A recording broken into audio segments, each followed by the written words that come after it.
saaxiibayaal ku soo dhowaada muuqaalkeenna maanta filimkeennu wuxuu ku bilaabanayaa codka wiil yar kaasoo aabbihii ka codsanaya inuu sheeko oga sheekeeyo aabbihiina wuxuu oga sheekaynayaa sheekada fabriniyomka kaasoo ahaa dhagax hawada sare ka soo dhacay malaayiin sana ka hor wuxuuna burbur xooggan u geystay gobollada u dhow webiga niilka sidoo kalena dhirtii meeshaa ku taalay ayuu saamayn ku yeeshay sannado badan kadibna 5 qabiil ayaa ku dagaalamay dhulka lagu magacaabo Wakanda ayagoo isku haya gacan ku haynta fabriniyomka uu mid ka mid ah hogaamiyayaashii dagaalka uu gacanta ku dhigay geed sida wadnaha oo kale u eg sidoo kalena uu cunay shaygaana wuxuu ka samaysnaa fabriniyomka sidaa darteedna wuxuu helay awood ka sarraysa tan bil'aadanka wuxuuna noqday Black Panther-kii ugu horreeyay intaa kadibna 4 ka mid ah 5tii qabiil ayaa u hoggaansamay asaga marka laga reebo qabiil lagu magacaabo Jabarti kuwaasoo doonaya xorriyadooda dhinaca kalena reer Wakanda waxay isticmaalayeen fabriniyomka si ay u helaan tiknoolajiyad heer sare ah sidoo kalena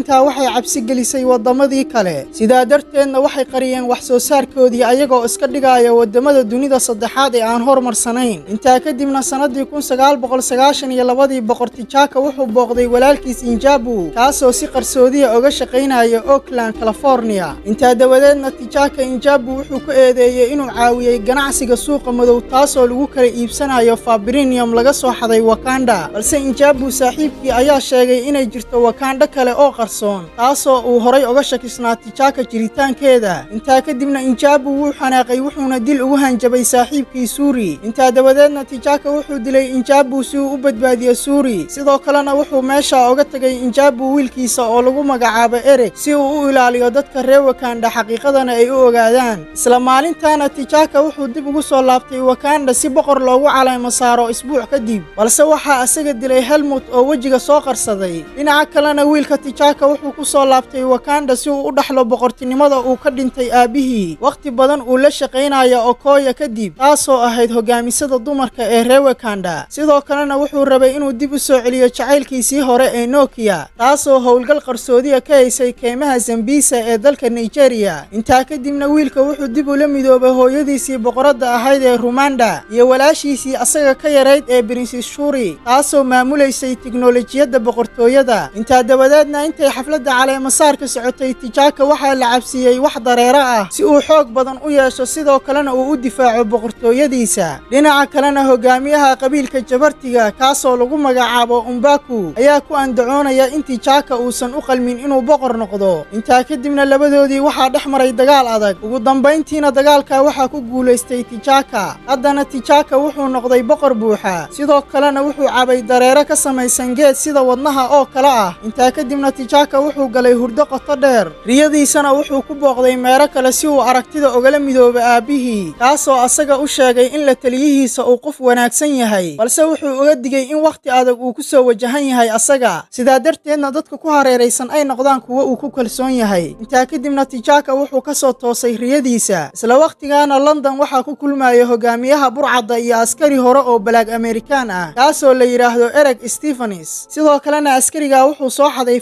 fabriniyom kaasoo yaalay madxafka qadiimiga ah ee boqortooyada Wakandana markay arrintan maqleen sidoo kale waxay ogaadeen hogaamiyaha burcadda inuu doonayo inuu aado koonfurta Kuuriya dhinaca kalena T'Chaka saaxiibkii Wakabi waaridiintii wuxuu ku waayay ka ganacsiga arrintan sidaa darteedna boqorka wuxuu ku booriyay in arrintan uu tilaabo ka qaado sidoo kalena uu cadaalad siiyo asaga howlgalka ka horna T'Chaka wuxuu la kulmay Shuri taasoo hormarisay tiknoolajiyad cajiiba oo ay ka mid yihiin kaba nuugaya codka sidoo kalena waxay wax ka bedeshay dharka Black Panther-ka waxayna u yeeshay gana sida silsilada oo kale ah si dharkan uu u yeesho tamar socod dhinaca kalena T'Chaka Okoya iyo Nokia waxay qorsheeyeen inay arbushaanka siima dhulka hoosteeda ku taala taasoo uu leeyahay hogaamiyaha burcadda sidoo kalena meesha waxaa alaab la soo xaday looga iibinayo qof aan la garanayn si kastaba ha ahaatee qorshahoodii wuu qaldamay markay ogaadeen in iibsadaha uu yahay agency ka tirsan CIA-da Mareykanka sidaa darteedna hogaamiyihii burcadda asna wuxuu ka shakiyay heshiiskan arrinta darteedna burcadii meesha xabad ayay ka bilaabeen si ay hawshan u fashiliyaan markuu isku dayay hogaamiyaha burcadda inuu meesha ka baxsadana T'Chaka iyo saaxiibadii ayaa bilaabeen inay magaalada ku dhex eryadaan asaga intaa kadibna T'Chaka wuxuu xirtay dharkiisii halka Shurina ay gaariga systemkiisa maamulayso arrintaana waxay keentay in hogaamiyihii burcadda uu shil galo halka T'Chakana uu ku dhawaaday inuu dilo asaga laakiin dadkii shacabka ahaa ee ayaga daawanaya ayaa bilaabeen inay muuqaal ka duubaan ayaga sidaa darteedna wuxuu ku qasbanaaday in ninkan uu gacanta u geliyo CIA-da. intaa kadibna ninkii burcadda ahaa waxaa su'aalo weydiiyey Ruus, halka T'Chaka iyo Okoyana ay dhagaysanayeen wax walba oo dhex maraya ayaga. intaa kadibna ninkii burcadda ahaa Ruus wuxuu u sheegay inuusan horay u aqoonin Wakanda iyo waxyaabo ku saabsan boqortooyadaas. bannaanka meeshana waxaa derbiga miino ku dhajiyey Ereg. intaa kadibna Nokia ayaa asaga ka aragtay kaamirada qarsoon, isla markiina way soo carartay si ay arrintan ula wadaagto dadka meesha jooga. waqti yar kadibna derbigii ayaa dumay, sidoo kalena burcaddii xabad ayay meesha ka bilaabeen, halka Ruusna asagoo Nokia badbaadinaya ay dhabarka xabad oga dhacday. dhinaca kalena Ereg wuxuu ku guulaystay in hogaamiyihii burcadda uu meesha ka soo kaxaysto, halka T'Chakana uu arkay calaamad sida faraantiga oo kale ah oo ku taalla qoorta Ereg. calaamadan mid la midana wuxuu horay ugu arkay awowgii. halkii ay burcadda cayrsan lahaayeenna waxay ka doorbideen inay badbaadiyaan Ruus, dhaawaciisana ay meesha ka qaadaan. intaa kadibna qalab ayay meesha dhaawaca ka geliyeen si uu xanuunka ugu adkaysto intay ka gaarayaan Wakanda, halka Shurina ay isticmaalayso tiknoolajiyad horumarsan si ay u badbaadiso asaga. dhinaca kalena Ereg wuxuu doonayay inuu qabsado Wakanda, saaxiibadiisna waxaa afduubtay hogaamiyaha burcadda maadaama ay burcaddu qorshe kala lahaayeen. laakiin Ereg hogaamiyihii burcadda ayuu toogtay intaysan saaxiibadii dilin ka hor. intaa kadibna ninkii burcadda ahaa Ereg wuxuu u sheegay inaan asaga loo ogolaan doonin inuu galo boqortooyada Wakanda ilaa uu taatu ku samaysto bishinta hoose. intaa kadibna halkaa ayuu ku dilay ninkii. markaan dib ugu laabanna boqortooyadana, Wakabi wuxuu sheegay sida uu uga xun yahay in T'Challa uu ku guuldarraysto asagoo nool inuu soo qaban waayo hogaamiyaha burcadda. isla waqtigaana Shuri waxay daaweynaysay Ruus ayadoo Fabriniyamka u isticmaalaysa si nabarkiisa uu u soo bogsado. dhinaca kalena T'Challa wuxuu u tagay Shuri wuxuuna weydiiyey sababta uu Ereg u leeyahay calaamadda awowgii oo kale. intaa kadibna Shuri wuxuu ku qasbanaaday inuu shaaca ka qaado waxa uu ka ogyahay arrinta Injabu. markaan dib ugu laabanno sanadii 1992 waxaan aragnaa Injabu oo xadaya xoogaa Fabriniyam ah si uu Fabriniyamta ugu faafiyo dadka kale ee Afrika ka soo jeeda, si ay ayagana iskaga dulqaadaan dulmiga lagu haayo. arrintuna markay halkaa maraysay, Injabu wuxuu isku dayay inuu dilo Shuri, balse aabbaha ayaa dilay asaga intuusan sidaa samayn ka hor. haddana T'Challa wuxuu ka shallaynayaa in wiilkaa uu maalintaa aabbihii ka tagay, sababtoo ah wiilkaa wuxuu maanta noqday Ereg. intaa kadibna wiilkaas wuxuu aad uga murugooday dhimashada aabbihiis. Eregna hadda wuxuu noqday askari buuxa, waxaana loo bixiyey naynaasta ah Kilmore. calaamadaha qaybaha sare ee jirkiisa ka muuqdana waxay caddaynayaan inuu yahay dilaa xirfad leh. intaa kadibna meydkii hogaamiyaha burcadda ayuu geeyey boqortooyada Wakanda. intaa dabadeedna waxaa asaga qasriga u soo gelbiyey Wakabi. Eregna sidoo kale markiisii ugu horreysay wuxuu caddeeyey inuu yahay wiilka Injabu. intaa kadibna Wakabi dadka hortooda wuxuu asaga ku guddoonsiiyey katiin, halka Eregna uu shaaca ka qaaday inuu doonayo boqortinimada boqortooyada Wakanda asagoo kursiga kula loolami doona T'Challa. intaa dabadeedna labadooda loolan ayaa ka dhex bilowday. dadka oo dhanna waxay u soo diyaargaroobeen inay daawadaan dagaalkooda, halka T'Challana uu ka tanaasulay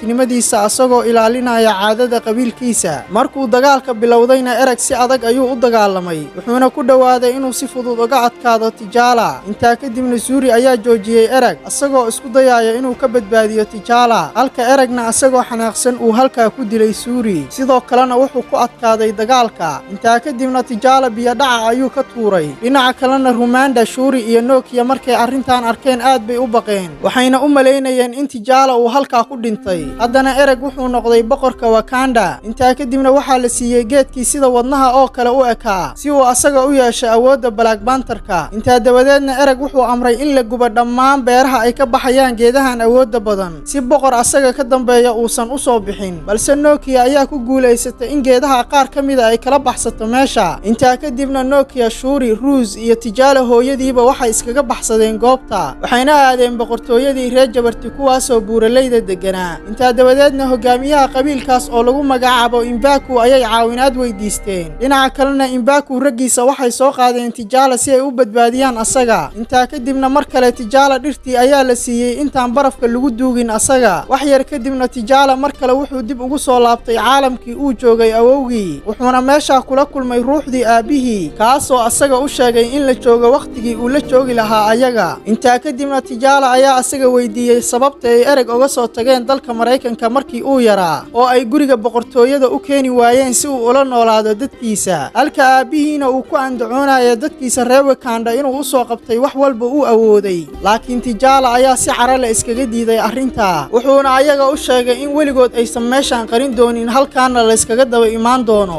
intaa dabadeedna aabihii wuxuu u sheegay inuu halkan la sii joogi doonin ayaga balse uu u laaban doono adduunka si uu u badbaadiyo dadkiisa. dhinaca kalena T'Challa wuxuu ka soo kacay riyadiisa. intaa kadibna Mbaku wuxuu ka codsaday inuu ka caawiyo dagaalka uu kula jiro Ereg balse Mbaku ayaa ka biyadiiday arrinta. dhanka kalena Ereg oo ay taageerayaan Wakabi iyo ciidamadiisa ayaa dejiyay qorshe cusub oo dagaal. sidoo kalena wuxuu diyaarsaday baabuur duulaysa iyo shixnad huba. intaa kadibna howlwadeennadii reer Wakanda ayuu u kala diray daafaha caalamka. magaalooyinkana waxaa ka mid ahaa New York, London iyo Hong Kong. intaa dabadeedna mid ka mid ah diyaaradahoodii ayaa waxaa toogtay T'Challa. arrintaana waxay ka dhigan tahay inuu dib u soo laabtay kadib markuu soo noqday Black Panther. haddana T'Challa wuxuu diyaar u yahay inuu madaxtinimada mar kale kula tartamo Ereg. sidoo kalena waxaan meeshaan ka ogaanaynaa in T'Challa aan mar kale la soo afjari doonin sababtoo ah hadda wuxuu noqday Black Panther. dhinaca kalena Ereg wuxuu diiday inuu la tartamo T'Challa sidaa darteedna waxaa meesha ka baxday boqortinimadiisii. sidoo kalena Okoya iyo ciidamadeeda ayaa ka soo horjeestay asaga. si kastaba ha ahaatee Ereg hadda wuxuu soo xirtay dharkiisii Black Panther-ka ee asaga gaarka u ahaa si uu isku difaaco inkastoo ay xoogaa ciidana la socdeen asaga. dhinaca kalena Wakabi iyo ciidamadiisa waxay weerareen T'Challa laakiin ayaga wuxuu ku qarxiyey tamar nukleera halka Okoya iyo ciidamadeedii haweenka ahaana ay dagaalka wacdara ka dhigayaan. dhinaca kalena Shuri Ruus waxay ku amartay inuu soo rido diyaaradaha hubka sida intaysan halkan ka baxsan ka hor. intaa kadibna Ruus wuxuu ku guuleystay in dhammaan diyaaradihii uu soo rido halka Nokiyana ay dagaalka kula soo biirtay Shuri iyo Okoya maadaama uu si fudud uga awood roonaaday Ereg kadib markuu suud cusub la soo baxay asaga. dhinaca kalena Wakabi intuu dagaalka socday wuxuu gacanta ku dhigay wiisha gaashaaman